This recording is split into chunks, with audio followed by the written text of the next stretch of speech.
So you were in Kansas City for the Big 12 tournament.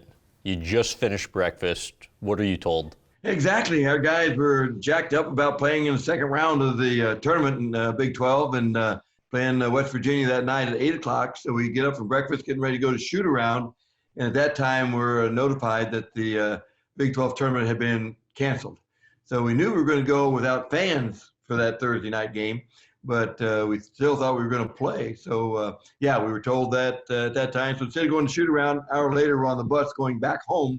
And then during that time, we learned that the NCAA tournament had been canceled. So the guys got kind of a double whammy in one day from going from a great time in their lives to being disappointed to not be playing at all for the rest of the season. How does the season ending impact your players? Again, a feeling of emptiness when you don't, at least if you play an NCAA tournament, you have a chance to win in advance. And if you don't, then you know you had your opportunity. But I think with all the players in the country, there's that feeling of, you lack closure.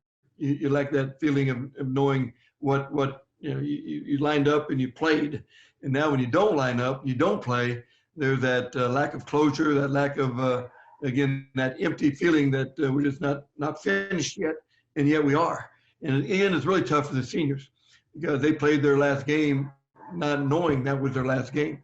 When you play in the tournament, they know that if we win, we go again. If we don't, then that was my last game. So we only had one senior, Christian Doolittle, who had a all-conference type of a year. So we're happy for him, but still disappointed that he didn't have that final senior moment. How do you view the NCAA giving an extra year of eligibility to spring athletes, but not winter athletes?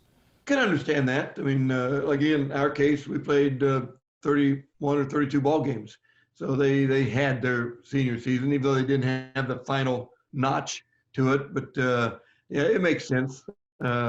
We get that. Again, disappointed for the seniors in basketball and other winter sports, but happy for the seniors in the spring sports and for those that want to continue and play another season. How do you think this changes short-term and then long-term fan attendance at games? Logically speaking, again, I would think it would affect it in the short term quite significantly. And when fans are allowed to get out and participate in groups, still there are rightfully a lot of people that would be, have second thoughts about doing that. So, I think long range, we'll get back to it. A year down, 2 years, 3 years, certainly. Yet short range, I would have to think that would be impacted greatly.